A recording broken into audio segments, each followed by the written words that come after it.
नमस्कार व्यूअर्स। और आप सब लोग कैसे हैं? आशा करती हूँ आप सब लोग अच्छे होंगे, स्वस्थ होंगे और मेरा शिव पुराण का पाठ अवश्य देखते होंगे। तो सबसे पहले हम जान लेते हैं कि कल तक हमने कहाँ तक पढ़ा था। तो मैं बता देती हूँ कि कल था कि दक्ष ने यज्ञ का आयोजन किया था, जिसमें शिव यानी कि रुद्रदेव को नहीं बुलाया था।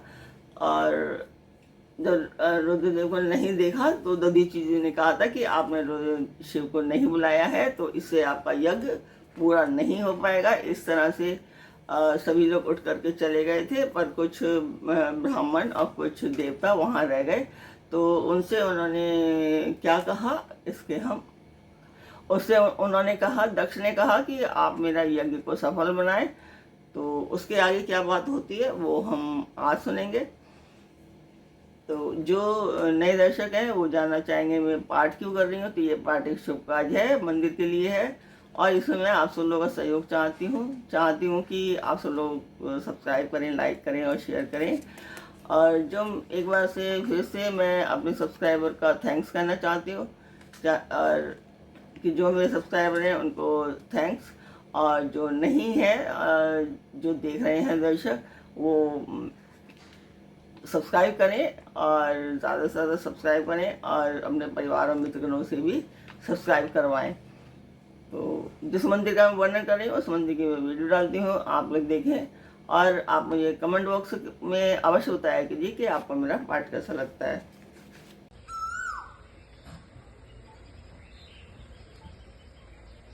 तो मंदिर की वीडियो आपने देखी, आपको मेरा पाठ कैसा लगा कमेंट बॉक्स में मुझे अवश्य बताएं।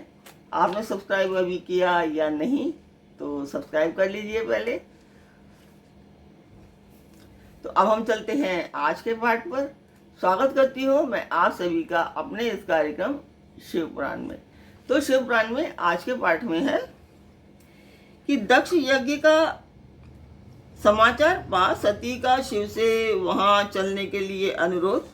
दक्ष के शिवद्रोह को जानकर भगवान शिव की आज्ञा से देवी सती का पिता के यज्ञ मंडप की ओर शिवगणों के साथ प्रस्थान। तो ब्रह्मा जी कहते हैं कि नारद, जब देवऋषिगण बड़े उत्साह और हर्ष के साथ दक्ष के यज्ञ में जा रहे थे, उसी समय दक्ष कन्या देवी सती गंधमादन पर्वत पर चंदोवे से युक्त धारागृह में सखियों से घिरी हुई भांति भांति की उत्तम क्रीड़ाएं कर रही थी। प्रसन्नता पूर्वक क्रीड़ा में लगी हुई देवी सती ने उस समय रोहिणी के साथ दक्ष यज्ञ में जाते हुए चंद्रमा को देखा।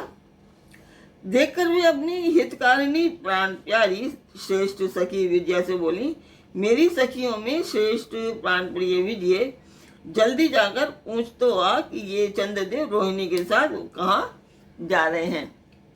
सती के इस प्रकार आज्ञा देने पर विजया तुरंत उनके पास गई और उसने यथोचित शिष्टाचार के साथ पूछा, चंद्रदेव आप कहाँ जा रहे हैं? विजया का यह प्रश्न सुनकर चंद्रदेव ने अपनी यात्रा का उद्देश्य आदर पूर्वक बताया। दक्ष के यहाँ होने वाले यज्ञोत्सव आदि का सारा वृतांत कहा। वह ये सब सुनकर विजया बड़ी उतावली के साथ देवी के पास आई और चंद्रमा ने जो कुछ कहा था वह सब उसने कह सुनाया। उसे सुनकर कालिका सती देवी को बड़ा विस्मय हुआ। अपने यहाँ सूचना ना मिलने का क्या कारण है, यह बहुत सोचने विचारने पर भी उसकी समझ में नहीं आया।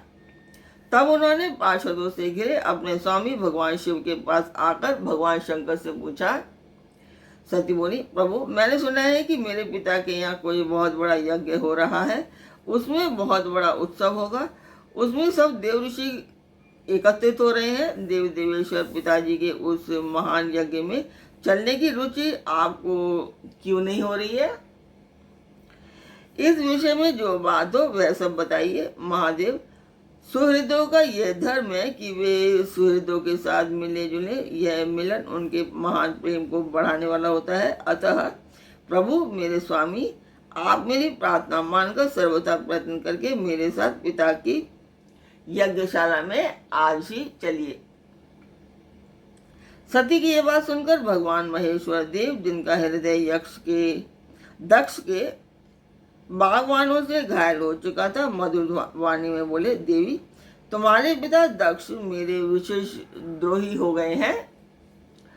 जो प्रमुख देवता और ऋषि अभिमानी, मूढ़ और ज्ञान शून्य हैं, वे ही सब तुम्हारे पिता के यज्ञ में गए हैं। जो लोग बिना बुलाए दूसरों के घर जाते हैं, वे वहां अनादर पाते हैं, जो मृत्यु से भी बढ़कर कष्टदायक होता है। अतः प्रिय, तुमको और मुझको तो विशेष रूप से दक्ष के यहाँ नहीं जाना चाहिए, क्योंकि वहां हमें नहीं बुलाया गया है। यह मैंने सच्ची बात कही है। परमात्मा परमेश्वर के ऐसा कहने पर सती रोषपूर्वक बोली, शंभु आप सबके ईश्वर हैं, जिनके जाने से यज्ञ सफल होता है। उन्हीं आपको मेरे दुष्ट पिता ने इस समय आमंत्रित नहीं किया है।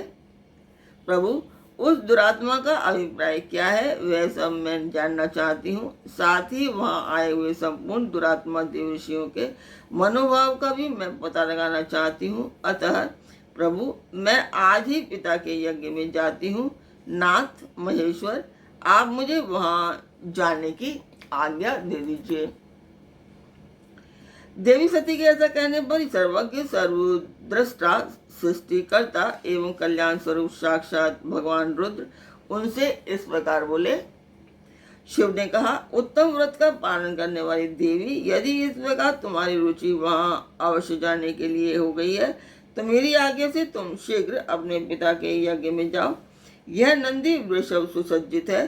तुम एक महारानी के अनुरूप राजोपचार साथ ले सादर इस पर सवार हो, बहुसंख्यक प्रमोदगणों के साथ यात्रा करो। प्रिय, इस विभूषित वृषभ पर आरूढ़ हो।